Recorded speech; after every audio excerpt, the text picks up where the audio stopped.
മലങ്കര സഭാ കേസിൽ എന്തു വഴിത്തിരിവ്? ഒന്നും സംഭവിക്കാൻ പോകുന്നില്ല.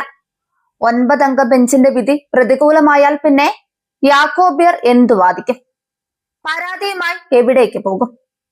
ഇത് പടക്കഴുതയിൽ വന്നൊരു കുറിപ്പാണ്. എത്രമാത്രം വാസ്തവമെന്ന് അറിഞ്ഞുകൂടാ. വിശ്വാസികൾക്ക് മനസ്സിലാകുന്ന ഒരു വിശദീകരണം പടക്കഴുത നൽകണമായിരുന്നു. ശബരിമല കേസിൽ യാക്കോബായ വിഭാഗത്തിന്റെ ആവശ്യം കൂടി പരിഗണിക്കപ്പെടാതിരുന്നത് മോശമായി പോയി. പിണറായി സർക്കാർ അവരോട് കാണിച്ച വഞ്ചനയാണ്. പക്ഷേ പടക്കഴുതയ്ക്ക് തെറ്റി.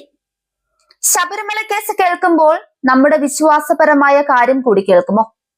ആ കേസിൽ 100 സംശയങ്ങളുണ്ട്. ശബരിമല കേസിൽ യാക്കോബായ വിഭാഗത്തിന്റെ ആവശ്യം കൂടി പരിഗണിക്കപ്പെട്ടിട്ടുണ്ടെങ്കിൽ മലങ്കര സഭാ കേസിൽ എന്ത് വഴിത്തിരിവാണ് ഉണ്ടാകാൻ പോകുന്നതെന്ന് മനസ്സിലാകുന്നില്ല. ഒന്ന് മനസ്സിലാക്കിക്കോ, ഒന്നും സംഭവിക്കാൻ പോകുന്നില്ല.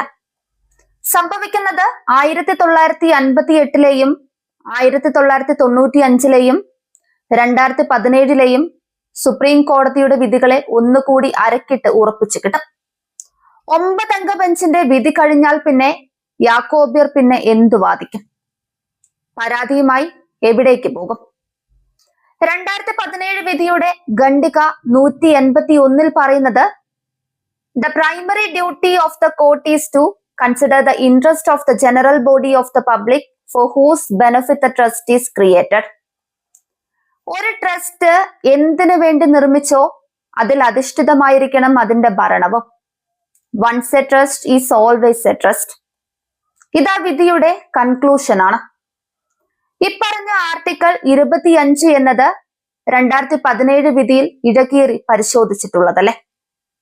മാത്രമല്ല അന്നൊന്നും വിശ്വാസം വ്യത്യസ്തമാണെന്ന് ഒരു കോടതിയിലും വാദിച്ചിട്ടുമില്ല.